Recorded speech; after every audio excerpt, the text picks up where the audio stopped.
Well, I think it's about time to get started, and we just wanted to say good morning and welcome everyone to our webinar on open radios and 5G networks presented by VIAVI and Electro. So good morning to everyone, and good morning to our guest. Our guest presenter today from VIAVI is Eduardo Inzunza, and he's been around and has a lot of telecom experience and actually does market development for VIAVI in RF test.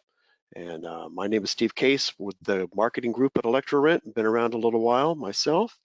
And we just have a short commercial that we want to have here for Electro, and then we'll get started. Good morning, Eduardo. Hey, Steve, good morning. So who is Electro? Electro, we're a large test equipment provider. We also carry a lot of telecom equipment, of course. And one of the good things about us is that we're worldwide. We have depots in Europe, in the US, and in Asia, and where we can rent all of the inventory that we carry. And fortunately, today we're going to be talking about the VIAVI ONA 800, and we have many of those in stock, actually. So that is our message. And I think with that, we're just going to roll right in and get you started, Eduardo. So I'm going to pass it over to you. Sounds good. Thank you, Steve.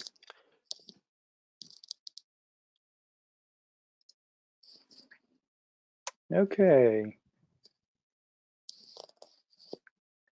Just want to make sure can you see my screen? Yes, we can. You're ready to go. Awesome. Perfect. Thank you. Yep. Okay. So we're going to be talking this time about the open radios in 5G networks. And it's something that we've seen coming into the industry. More right now in the labs and the network element manufacturers. As we all know, we have this big initiative that is called Open RAN, and for the intent of gaining bandwidth and gaining a lot of different interoperability between elements. But I'll elaborate a little bit more shortly. So first, I'm going to be talking about that, just a brief overview of the OREN and the OREN initiative and why it's there and why it exists, and the benefits of it, and when we expect to see even more, even though right now we're seeing some radios and networks being deployed with this technology, and then how we're going to be able to test and even the benefits that OREN provides in terms of deployments. And probably I'm going to expand a little bit about the benefits and the value of open radios and how we can shorten and decrease cost while deploying open radios. So that's the whole notion about the validation of OREN. And finally, I'm just going to close out with the way in which all these deployment and test and validation can be done automatically.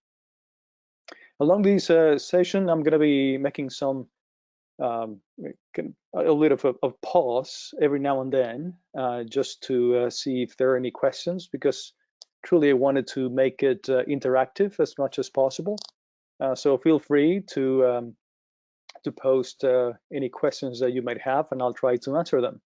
Right, we do have a question section in the webinar tool here, and if you go and put in a question there, I'll look at them and then we'll pass them over to Eduardo. Great, thank you, Steve. Okay, so let's get started. So with regards to the overview that we have in terms of the OREN, so as we all know, LTE typically has been installing the fronthaul with a protocol called CPRI, and that is basically a protocol that is running on fiber and is the connection established between the BBU and the remote radio head. So is that connectivity, but and we've seen that in LTE, we've seen that in even in the new Spectrum CBRS, even though it's still LTE and DSS, dynamic spectrum sharing. So everything is also based on LTE. DSS is in essence LTE that they're just interleaving or mixing 5G packets into the LTE frame. And in C-band, we've seen that probably it's going to take place on CPRI at the beginning, but it's likely that that's going to evolve to eCPRI and even OREN. But I'll elaborate a little bit more on this protocol and what it really means.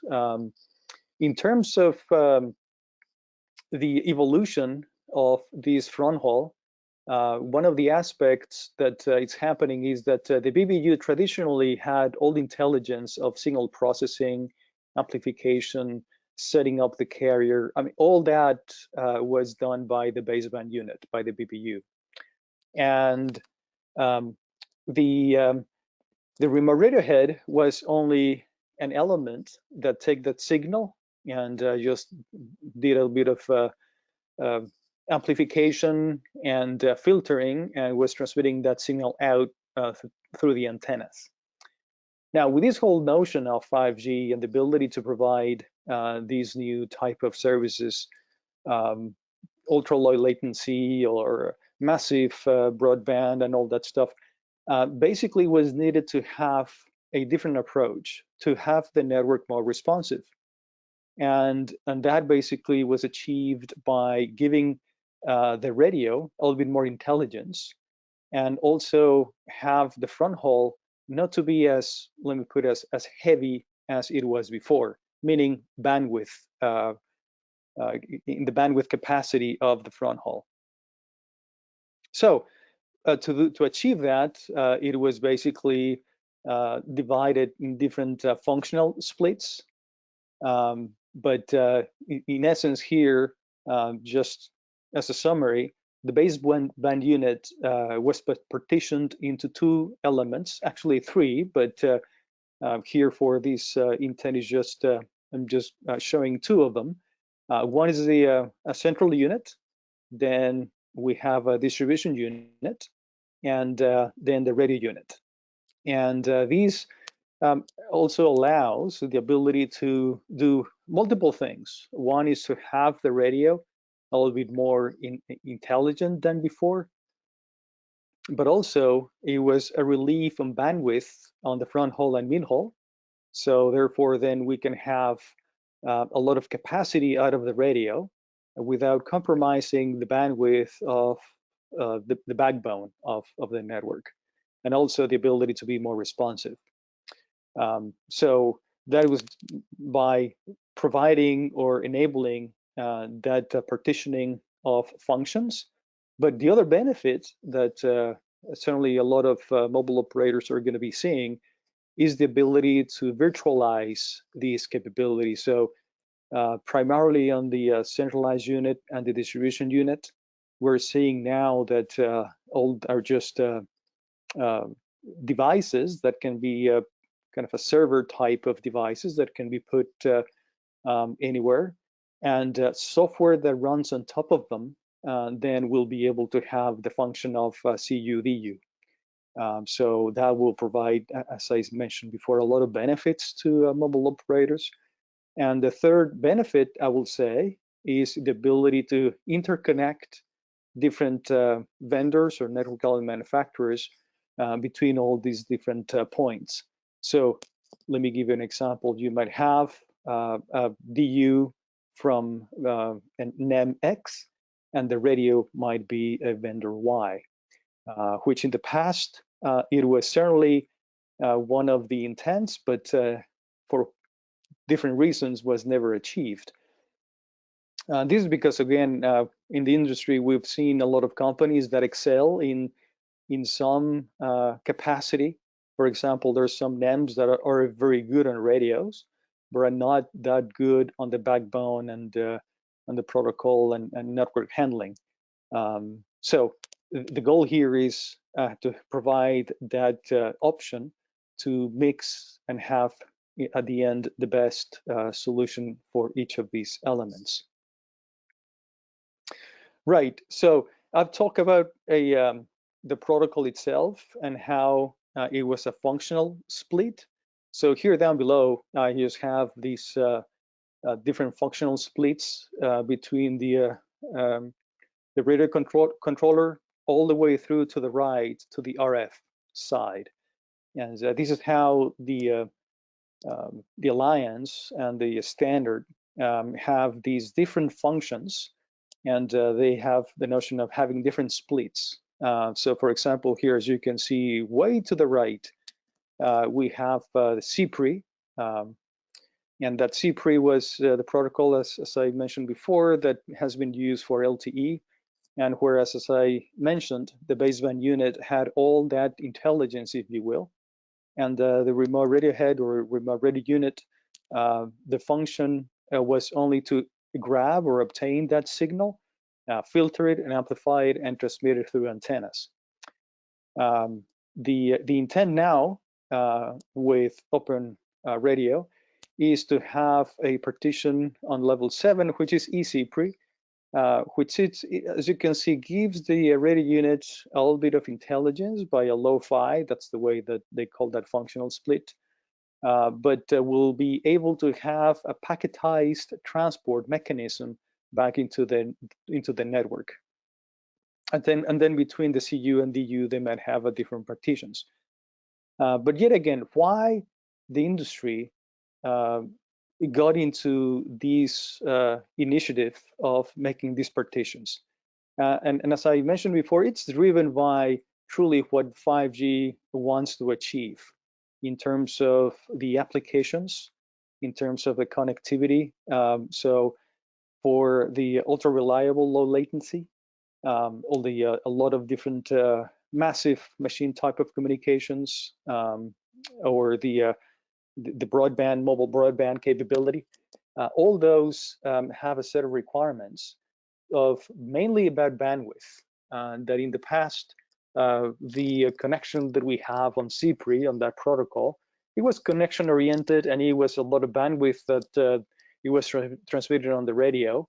It was needed to be done via that fiber, and basically that was set up a limit in terms of a bandwidth that can be achieved. If you can imagine a radio that it's a high capacity radio with perhaps millimeter wave that has different channels, and all those different channels of 100 megahertz each channel, and it has, I don't know, 8 channels of them. So it's basically a lot of different bandwidth needed for that application. So and then we have a lot of different radios with that, and with AC chain, it was virtually impossible to achieve that. So therefore, the need of having a different partition. Also, the ability to have between a connection-oriented to a non-connection-oriented, and also the ability to increase the distance between elements. On CPRI, because of the delay, it was a certain distance, a maximum distance allowed between the baseband unit and the remote radio head. It was about 6 miles, and certainly it was the need for centralized radio access network to increase that distance. Therefore, yet again, the need of having a different protocol that will allow that and reduce any kind of delay, or even for that matter, timing or even jitter. And for that, again, just to accommodate all these different applications in 5G.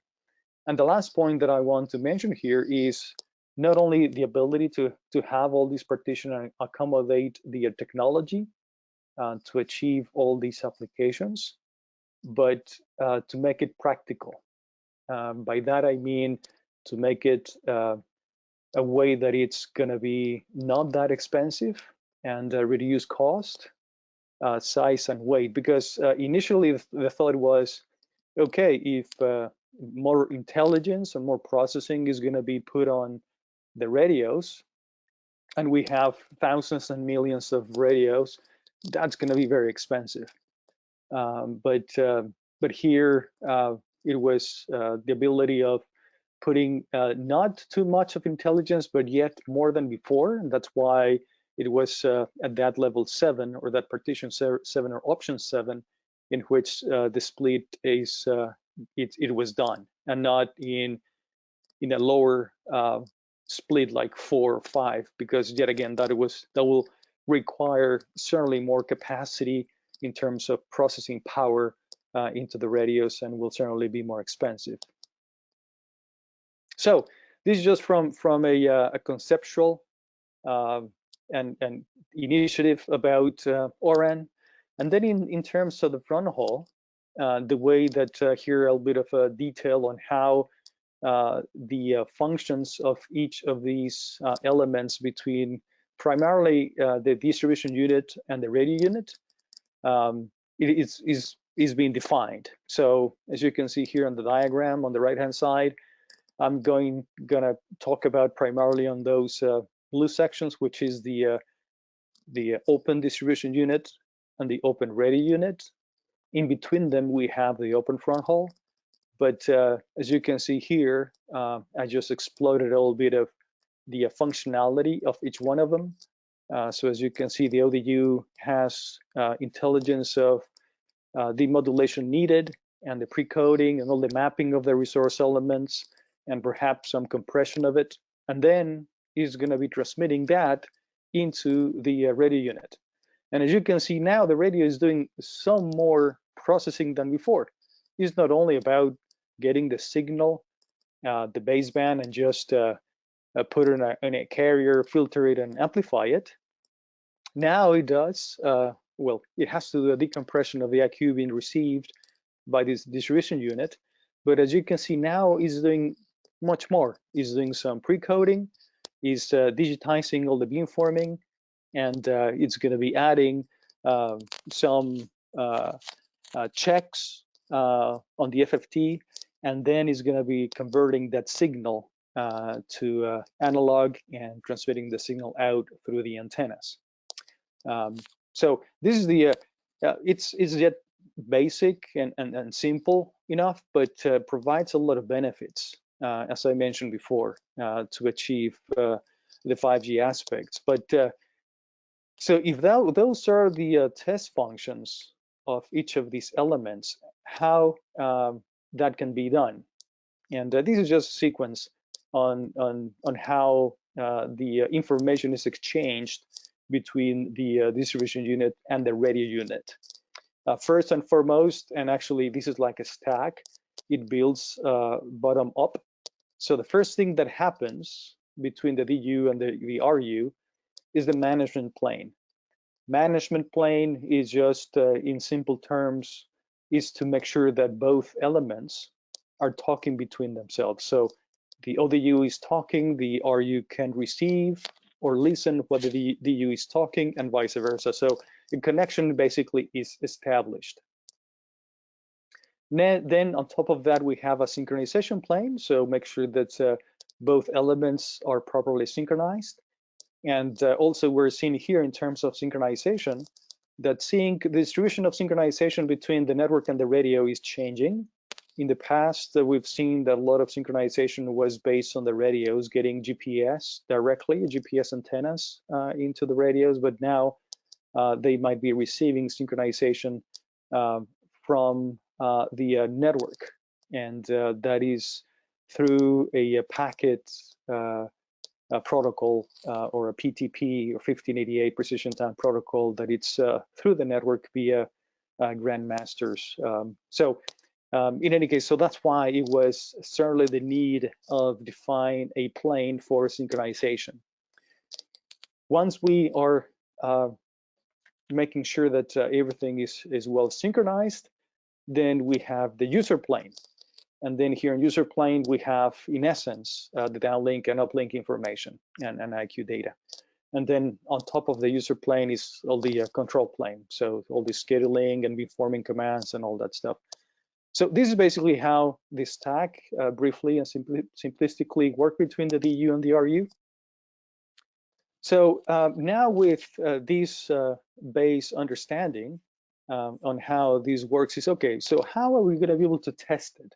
And how we're going to be able to make sure that everything is up and running, and even more important, what are going to be the benefits of Open Radio from just a pure deployment perspective.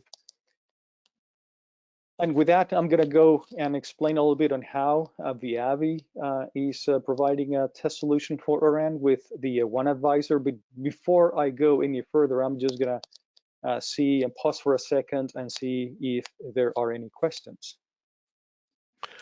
Well, I haven't seen any questions yet, so I think we're still good to go. Okay. I was wondering about how the S-plane worked, but you explained it perfectly. So Sounds that good. sounds all good. Go ahead. Thank you, Steve. Okay, so let me just, again, just give you a brief introduction of the One Advisor. We've designed the One Advisor to basically be a multi-purpose or multi-test equipment or a test solution. And as you can see, it can be personalized, or it can have different custom tests, all the way from just a physical layer. By that, I mean the ability to test fiber cables or the ability to test coax cables, but also the ability to do over-the-air RF tests. And that is not only interference, but also signal analysis. And by signal analysis, I mean the ability to look into LTE and 5G signals and even define how good those signals are being received. So a little bit of a quality of the signal, not only, for example, in LTE, in MIMO, how many legs are being transmitted out, which is important for mobile operators to achieve coverage. But also in 5G, for example, we can look into how many beams are being transmitted. And again, that's certainly important for coverage and capacity.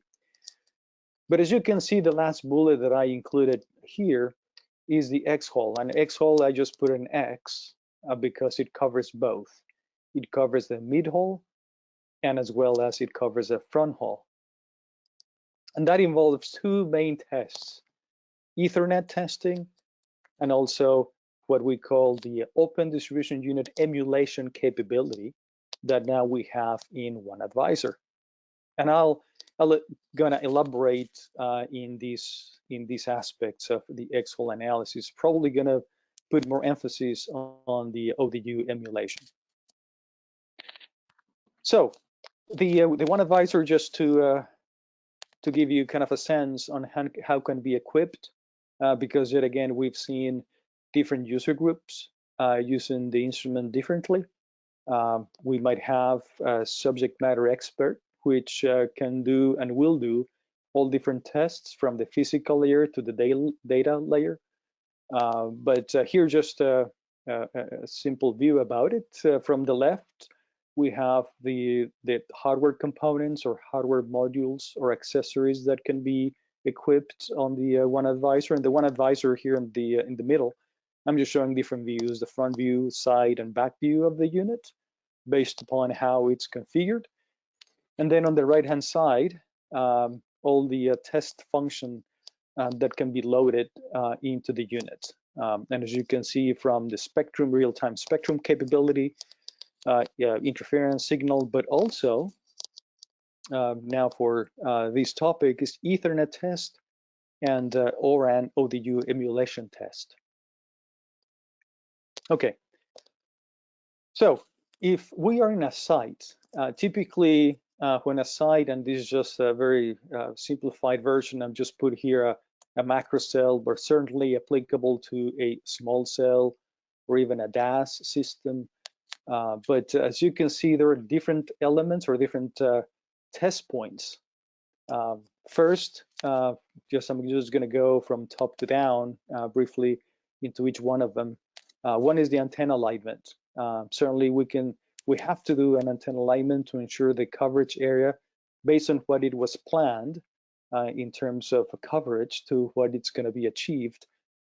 Typically, the antennas have a specific target, and that's why we need to have a proper antenna alignment. And that is being done by one of our solutions that actually can have connection to the One Advisor and achieve that alignment. Second is we might have connectivity, a coax connectivity between the antenna and the radio. It can be integrated, but every now and then we'll still see coaxial cabling. And as I mentioned before, this is just a macro example, but we also have DAS systems, which still have hybrid between passive and active DAS systems that require a lot of coaxial cabling testing. So certainly that can also be done with a one advisor. And for this session, again, I'm going to elaborate a little bit more, but it's the radio verification or the ODU emulation. And basically that is the whole notion of, okay, when we install that open radio, can we actually use the instrument to emulate the open distribution unit and establish that connection that I briefly showed before on the stacks? So in essence, to emulate a distribution unit, directly connect the test instrument to the radio and start talking to the radio.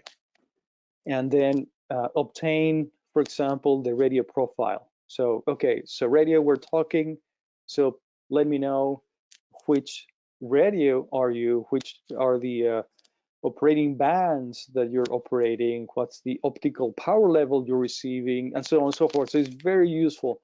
So as you can see, right at the installation deployment, before the site is integrated or it's commissioned, we have this information. So you can imagine a lot of improvements and efficiencies that can be achieved with this capability. I'm going to elaborate a little bit more in a few slides coming up, but I just wanted to give you a brief introduction about ODU emulation.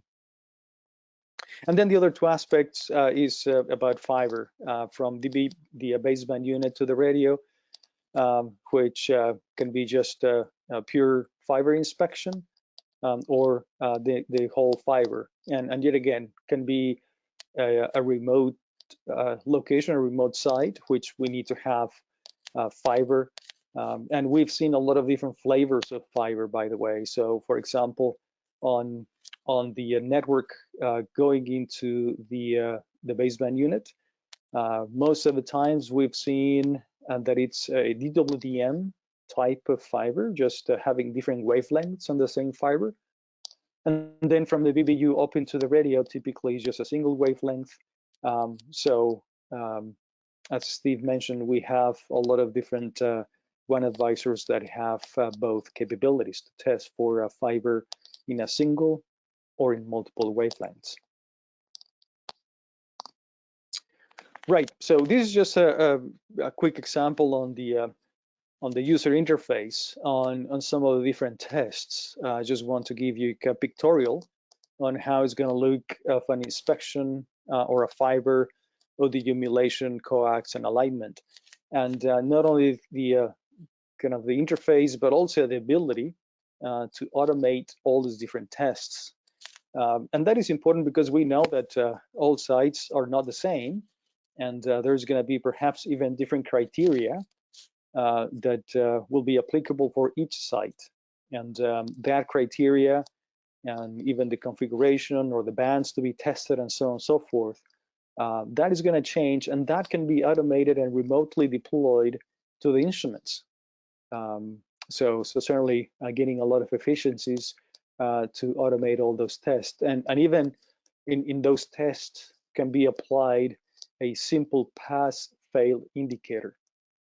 So again, yet again, that's very useful because we have perhaps different people doing the installation, and truly the only thing that they want to see is, okay, I've made the connection or I deploy the cable, and I just want to see a pass-fail indicator. So that can be achieved certainly by all these different type of tests.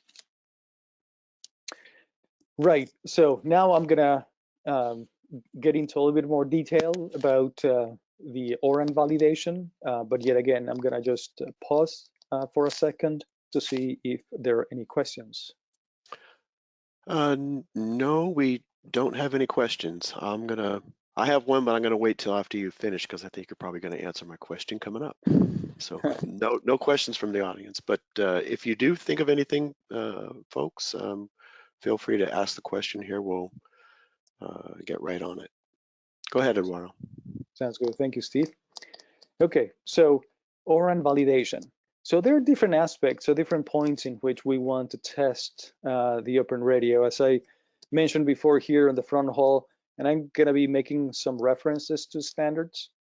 But here we have like the same diagram that I showed you before. Here in the middle, we have the open central unit, the open distribution unit, and the open radio units, and that's basically the radio itself that is transmitting RF signal to devices. So one test certainly that is applicable is for the front haul. And in the front haul, we have, imagine just as I mentioned, is not the traditional CPRI connection-oriented type of connectivity, but it's more a packet-based type of connection. So it has two different aspects of the front haul in terms of transport. So one is just to test CPRI and Ethernet and see of any of the conventional, I guess, type of test, and even some packet delayed on eCPRI. We just it's basically just a brief introduction or a brief explanation about eCPRI. eCPRI basically it's all that CPRI data transmitted on top of Ethernet or an Ethernet type of packet.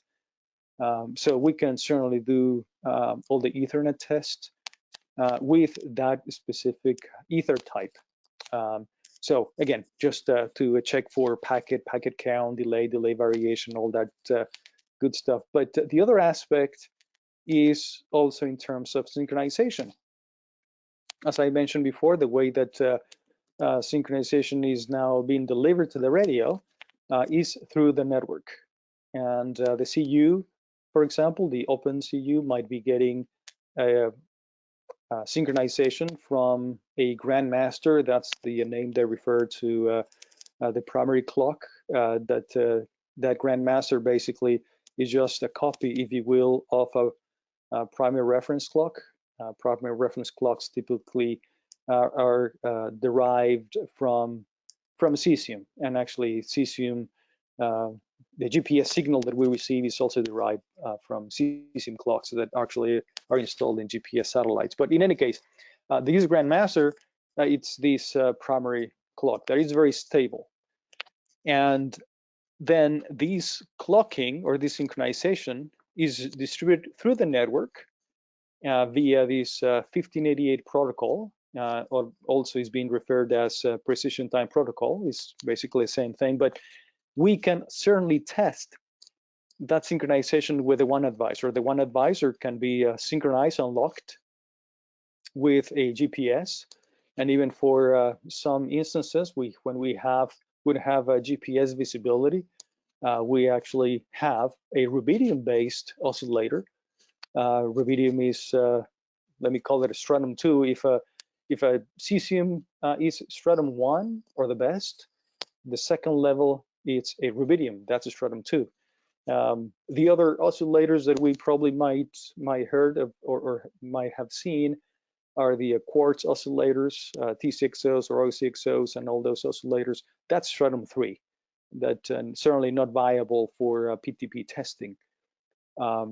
With a rubidium, however, we can retain holdover, meaning the ability to compensate for any deviation based on what the instrument learned from a GPS and apply it to the rubidium oscillator and effectively test for synchronization. So in any case, these are the two main tests on the front haul validation that we can certainly execute with the one advisor. Right. The other test, which is similar, but as you can see here, the network might change or might be different, might get a little bit more complex. Here, in essence, we have in the middle of it some other elements which can be transmitting CPRI or eCPRI data through a ring, and basically that is being done with a front haul transport nodes or FTNs. And we've seen some operators being constructing, if you will, building this topology. And certainly what we want to do here is from end to end, there is compliance, there is conformance in terms of verification of everything in terms of CPRI, and perhaps latency and connectivity. It remains conformant to the standard. So if certainly we have this type of topology, we can perform this type of tests. Again, similar to the one that I explained before, but now this is applicable to a different topology. Right.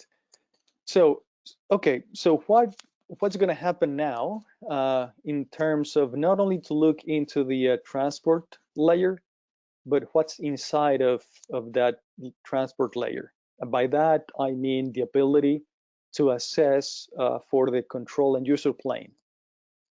So certainly we can also set the instrument in monitoring mode. So that's why you probably noticed that in the diagram, I'm putting an optical splitter in between the ODU and the ORU, or maybe perhaps a switch that is in between those two elements. And then we can perform a verification of the control plane and user plane by looking into the message being transmitted out, errors, for example, or bandwidth allocated, and all that good stuff. So this is another way to test, again, just one layer higher than just pure transport. And something similar now with a slightly different topology, but again, it's all about the ability to test connectivity and time quality. Again, just this is all a bit more in terms of synchronization. As you can see here, now I put the grandmasters on the top, as you can see in the diagram on the ODU. Well, actually, let me just one step higher than that. On top, we have GPS. And then we have the primary reference time clocks that it's basically locking into GPS and getting timing from them. And those are going to be the masters, if you will, that are going to be driving the grandmasters or the TGM nodes that I put there on the ODU. And then, as you can see in timing, there's different boundary clocks in all those elements of the FTNs, going all the way down to the slave clocks down at the bottom on the radios. This is, again, just a little bit more of explanation about the different topologies and different routes that the signal can take, and the importance of making sure that what is being received down to the radio is properly synchronized. And by the way, this is a simplistic topology, meaning that I'm just putting kind of a point-to-point ODU to ORU, and I have a couple of ORUs. Although in this diagram, I'm showing that those two ORUs at the bottom are getting signal and synchronization from the same segment or the same path. However, in real life, different radios are going to get synchronization from different paths, and therefore, imagine if you have a delay or a time offset between radios. If that happens, there's going to be a problem. And why it's going to be a problem? It's going to be because, for example, in 5G in the C-band, the synchronization is really important because the uplink and downlink are being transmitted on the same frequency, but it exists a change in time, or time slots are being assigned for uplink and downlink. Therefore, if we have an offset between radios, in essence, the downlink of one radio might be landing on top of the uplink time slot of the adjacent radio. And that is basically interference. In this case, we call it intercell interference. The standards, they call it a problem with cell phase synchronization. So anyway, just wanted to reemphasize the importance of synchronization testing in radios. But now, in terms of the ability to do testing on deployments, And this is in summary what the one advisor can do. It can emulate the distribution unit. As here, as you can see in the diagram, we're not using a splitter. We're making a direct connection to the radio. And then the one advisor has the ability to emulate the distribution unit, to open up the management plane, talk to the radio, and then interrogate the radio. Say, okay, radio, as an example, again, which serial number you have, what's the model number, what operating bands are going to be transmitting, what kind of power level you're getting, all that good stuff. But in addition to that, we can go into even the user plane. We can actually send an RF signal out through the radio, and that's going to ensure that when commissioning or the integration happens, everything has been checked, and there will not be the need to do site revisits. And also, as you can imagine, you probably have seen problems with no trouble founds on radios. That's because of an improper SFP was loaded, or simple things like that. All that can be checked ahead of time right on the installation stage. So really, really beneficial. So let me give you an example. So we have typically an installation time. The macro and the antennas are being deployed. So it's just a physical layer. The antennas are mounted. The cables are being laid out. And then when that finished, then we say, okay, we're finished. Now we call another crew, another set of people that will integrate the radio. So this integration or the commissioning, then they come, they connect, configure the baseband unit, for example, and say, okay, off you go. But we've seen a lot of times, and by a lot, I probably say, I don't know, between 20 to 30% of the times, there's problems, different type of problems. Sometimes they're cross-connected cables or fibers, or problem with SFPs, and so on and so forth. So when that happens, say, okay, we have problem commissioning the site. So there's going to be some time, because sometimes they have to call back to the tower crew to make troubleshooting and change either the radio, the SFPs, whatever the problem might have. Even sometimes they don't know what the problem is. It's just that the radio is not lit up. The radio is not getting power. So again, a lot of troubleshooting that needs to be made. So yet again, one of the things that we've seen for deployments, it's a lot of cost in terms of delayed radios being in service, which derived of delayed revenue and churn. And in addition to that, some unexpected cost due to the site revisits. So availability of tower crew, and they have to go and go up again. And even sometimes we've seen the famous no trouble found, that radio is being replaced, being sent back into the factory, and the factory tests the radio and say, no, all the radio is good. And at the end, it was either a fiber was cross-connected, or perhaps the SFP was not working properly. So in any case, we've seen a lot of problems that, as I said, is in the neighborhood of 20 to 30% of the time that this happens. So what is going to happen with ODU emulation?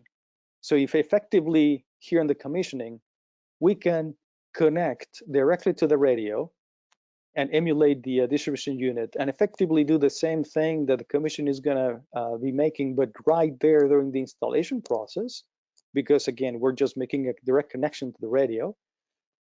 In essence, we're going to be eliminating one step altogether, and we're going to be doing the commissioning and tuning right there. And again, achieving a lot of efficiencies of all those problems, and certainly reducing that 20-30% of failures that I mentioned before. So that's truly the benefit. And here I'm just elaborating a little bit more about the different tests that can be performed with our ODU emulation test.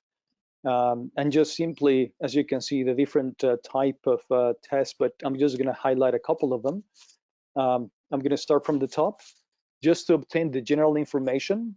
And again, here sometimes we've seen that the crew in a 3-sector site, 2 sectors have the same radio, the 3rd sector has a different radio. Just by mistake, they look alike, and they just by mistake install a different type of radio. Certainly a mistake that will not be able to have that visibility until commissioning happens. So that's just one example to obtain all the general information of the radio. The other point that I want to make here is, for example, the ability to check for fiber. Okay, so the fiber was clean and inspected and connected, but we want certainly to make sure that the radio and the SFP are working properly. And here we can talk to the radio and say, okay, radio, what's the power level you're receiving? Should expect it to be X, for example. I don't know. It's probably going to be next 7 dBm. What type of level are you seeing? So simple things like that, because yet again, we've seen that sometimes if the radio and the SFP and the optical power level is too close to its threshold, typically what happens is that it's going to be green and connected for some period of time, but then it's going to drop.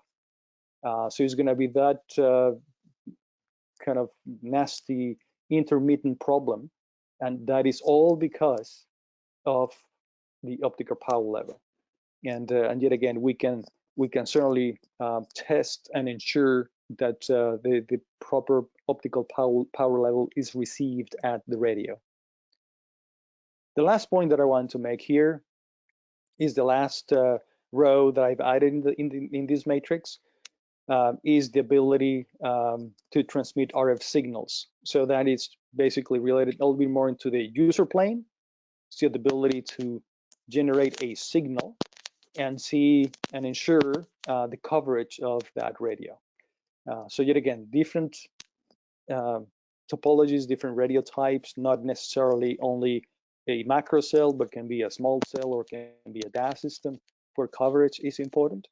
So we can generate a signal on the specific frequency or center frequency intended, on the bandwidth intended, and ensure that we have the proper coverage. So we can do certainly all those type of tests, again, having the installation crew on site. So therefore, if there needs to be a change of an SFP or a realignment of antennas and so on and so forth, it can be done right there on the spot on time. Right. So I want just to close out with workflow automation. But yet again, before I go there, let me just pause and see if there are any questions.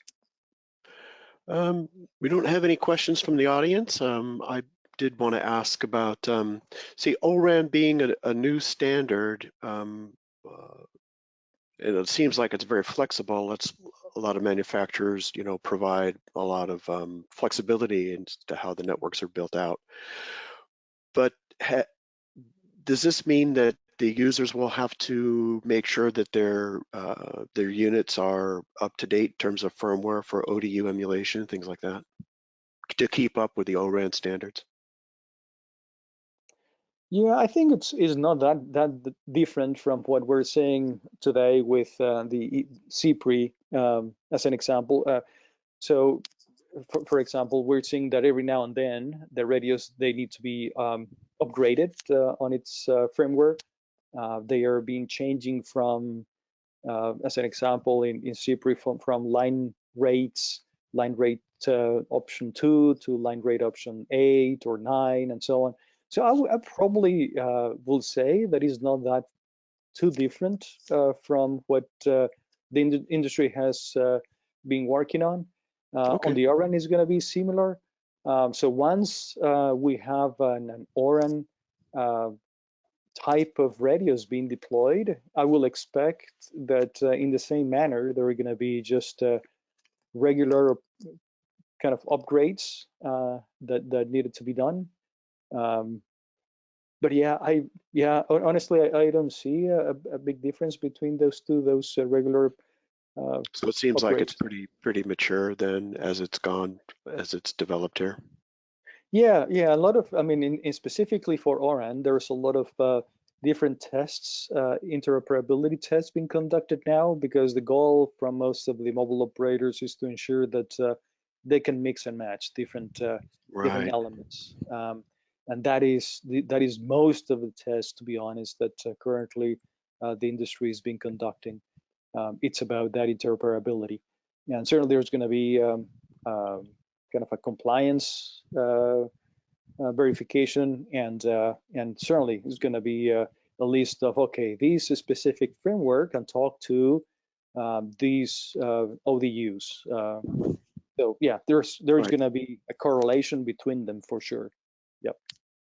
Okay, sounds good. There are no other questions, so go ahead and continue, Eduardo. Thanks. Okay. Thank you, Steve. And I just want to close out with a couple of examples in terms of automation. So even though it can be viewed as a little bit too complex, but in reality, it's not that complex, and all of it can be automated. And this is just a generic way in which I want to show you how this can be automated. So we have the one advisor right here in the center.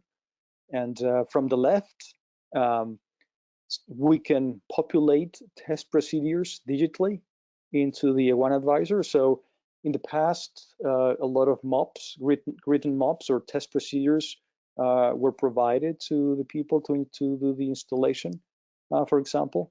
All that can be done remotely and can be done digitally. And as I mentioned before, that's needed because not all sites are the same. Different sites and different radios might need different test criteria. So that's one aspect of it, the ability to do it remotely and on time.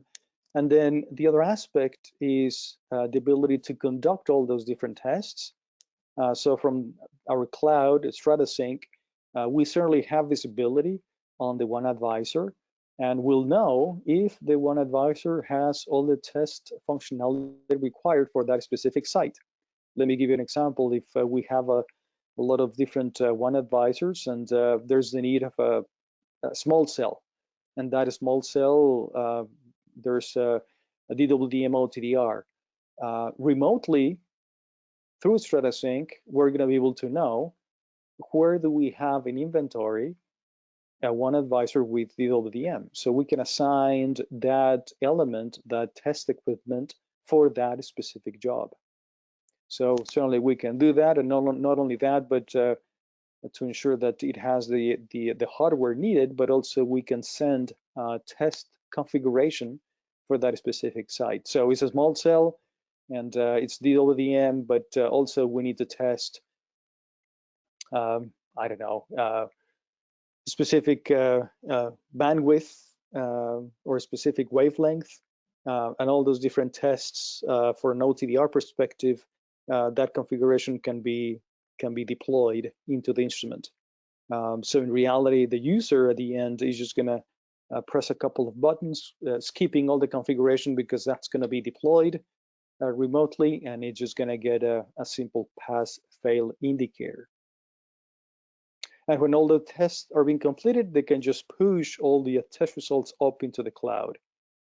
So again, in every site, we're going to be able to have good visibility in terms of the deployment stage.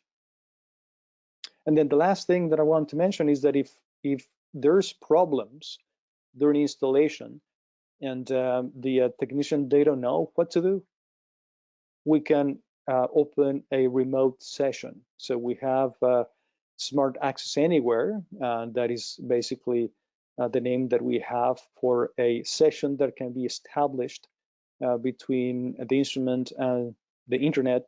So it can be a hotspot, it can be connected to a Wi-Fi, whatever, and then we open a tunnel via this application of Smart Access Anywhere. And certainly we can get access then into the unit and assist for the installation to troubleshoot that specific problem. So this is the way in which we have our workflow on all these different aspects into the One Advisor. And this is just an example of the way roughly that it looks with some examples, with a job manager doing different jobs. As I referred before, it can be related to fiber testing or fiber inspection or coax, or even ODU emulation. So all those can be done by a single unit and a single crew. Can be deployed the configurations. We might have, as I mentioned, the asset management dashboard and analytics on the cloud. And then at the end, have consolidated reports of all the different tests being done. And with that, I want to, well, first to ask you if there's any questions, and also to thank you for the time here in this session. You know, we don't have any other questions, so I think that pretty much covers it. I did want to mention to everyone that I did put a copy of the slides in the handout section, so you're free to take those. And if you missed something or didn't grab them, you can always send us an email. But wow, ElectroRent again has the ONA 800 in stock. We are carrying the 6 gig spectrum analyzer module, as well as the cable module and the DWDM OTDR for rental. And that's all I had. Eduardo, thank you very much. It was interesting as always. Thank you, Steve. Appreciate it. And thank you all for the time. Thanks, everybody. Bye-bye. Bye-bye.